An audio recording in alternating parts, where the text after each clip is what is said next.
Oke, kita lanjut ke pengertian konsep pemikiran dari Ferdinand de Saussure tentang teori semiotikanya. Nah, ini adalah konsep awal dari semiotika.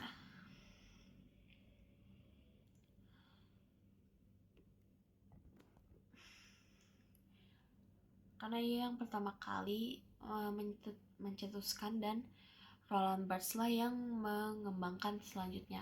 Jadi di sini dia bilang bahwa tanda dan maknanya itu dihasilkan melalui penanda atau wujud asli fisiknya yang kita bisa lihat, dan melalui petanda yaitu konsep sebuah halnya. Nah, di sini penanda signifier merupakan bentuk fisiknya dan dari tanda. Jadi bisa bunyi juga bisa, yang pokoknya kita bisa dengar dan lihat. Lalu ada signified, yaitu konsep atau isi arti dari sebuah benda itu. Jadi misalnya kita disuruh membayangkan sesuatu hal. Nah, yang kita pikirkan itu adalah signified-nya. Lalu di bawahnya adalah sintakmatik. Ini adalah hubungan antara unsur-unsur dan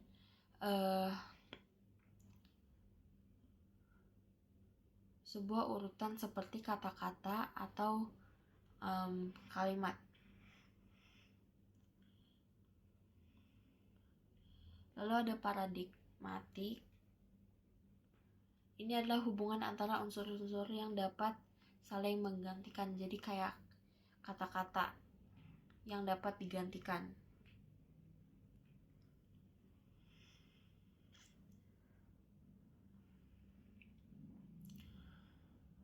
Ini lanjut ke postmodernisme.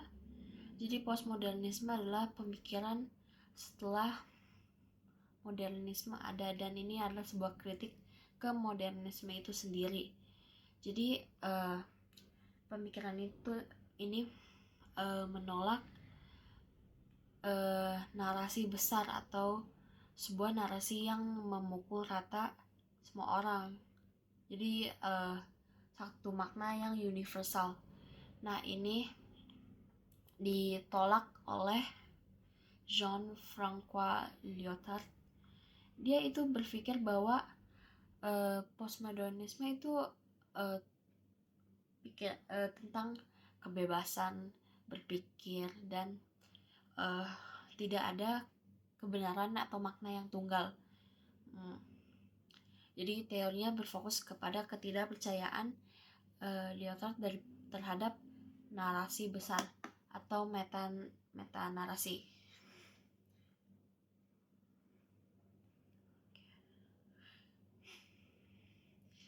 Jadi seperti kayak agama X itu yang benar, jadi itu salah, dan inti yang dia mau bilang itu kayak tidak ada makna yang satu yang absolut banget yang bisa diterima semua orang, karena dia juga berpikir tentang karena kalau ada narasi besar berarti ada narasi kecil, mikronarasi. Dia itu melihat bahwa dunia ini bukan hanya satu kebenaran saja, tapi di sini kita ada kelompok-kelompok kecil di masyarakat yang memiliki pengalaman dan ceritanya narasi sendiri-sendiri. Jadi kayak kita nggak bisa memukul rata sebuah narasi ke semua orang.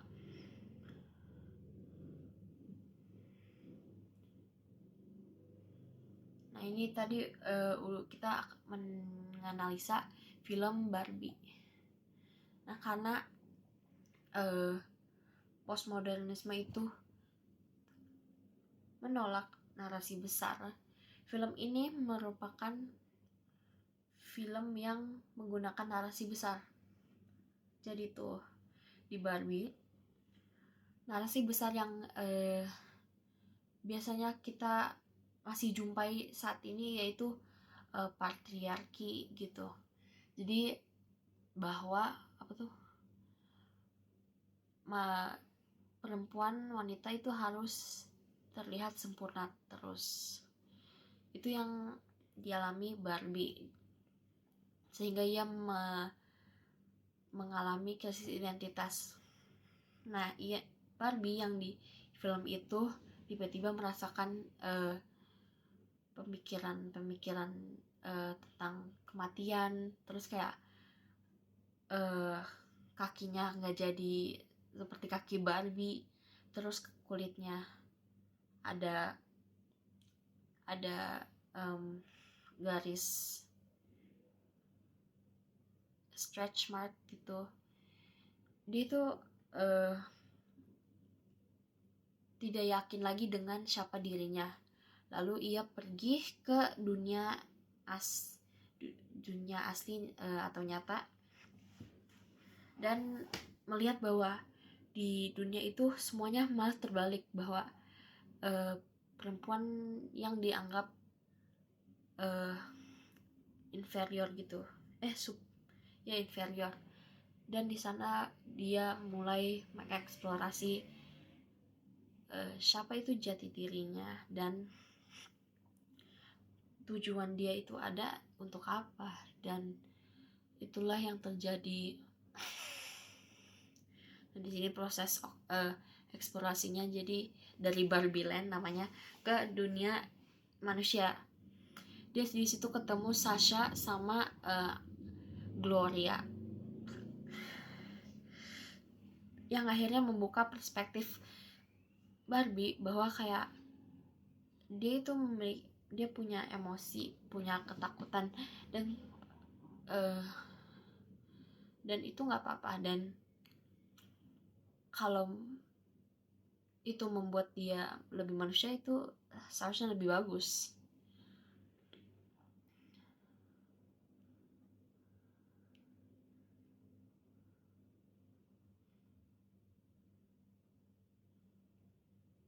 Di akhirnya itu Barbie menerima bahwa dirinya itu bukan Barbie, dia itu tidak perlu sempurna.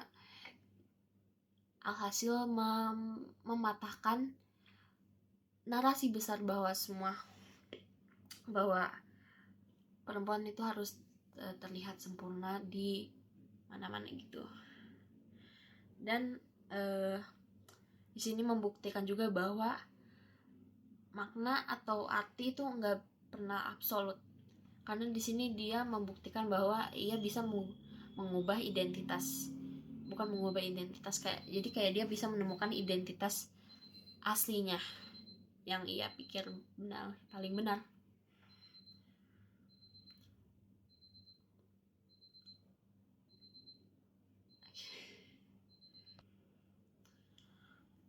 Oke, kita lanjut ke postkolonialisme. Nah, postkolonialisme ini lebih ke metode untuk melihat kembali, melihat karya sastra melalui penceritaan kehidupan setelah zaman-zaman kolonial. Jadi kayak pendekatan ini melihat bagaimana pengaruh kolonialisme terhadap budaya, sosial, bahasa, dan cara berpikir yang terjajah. Kayak tokoh yang di sini itu ada Edward Said. Dia bilang dia mengkritik orang negara-negara barat bahwa mereka itu melihat rendah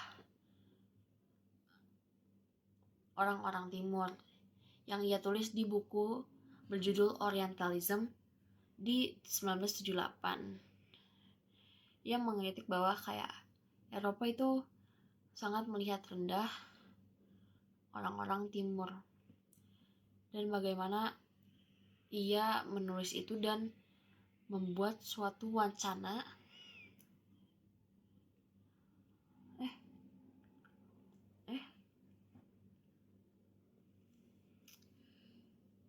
jadi kayak dia mau meng-call out negara-negara barat atas kayak gambaran yang mereka telah buat untuk orang-orang timur, karena gambaran yang mereka buat itu merendahkan dan hanya untuk memperkuat penjajahan mereka dan kolonial mereka.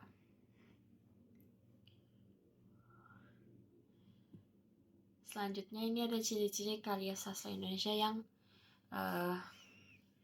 merekam jejak kolonialisme. Jadi dalam segi bahasa itu mereka itu bahasanya campur dengan bahasa Indonesia yang lama, kayak ada Melayunya ditambah Belanda dan Inggris. Temanya itu selalu tentang kayak zaman-zaman itu lagi ngapain, jadi kayak masih perangan, terus penjajahan gitu, perlawanan antara yang tertindas dan yang menindas. Ini pastinya kalau kolonialisme berarti berlatar di zaman-zaman kolonial. Biasanya di dalam buku-buku postkolonialisme itu berisi kritik-kritik dan gagasan terhadap pemerintah pada zaman itu. Nah, jadi kayak mereka menggambarkan bagaimana perbedaan pandangan yang sebagai kaum pribumi dan kaum yang memiliki kekuasaan. Nah, di buku-buku postkolonialisme itu juga mengangkat tema tentang identitas bangsa. Karena mau gak mau setelah dijajah itu pasti meninggalkan dampak atau bekas di bangsa tersebut, dan bangsa itu bisa ada pengaruh ke identitas bangsa tersebut. Jadi terakhir itu ada mimikri.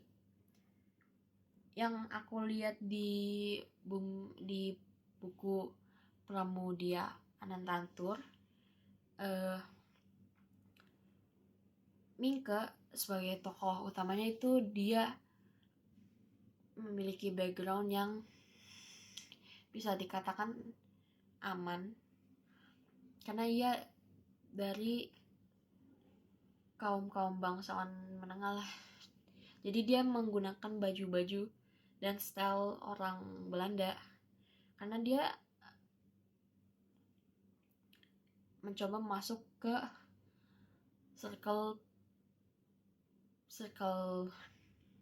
penjajahnya, karena dia juga sekolah di HBS kalau gak salah.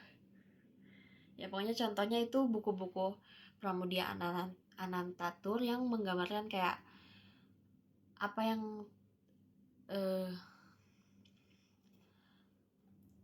yang menggambarkan kolonialisme setelah kita sudah merdeka.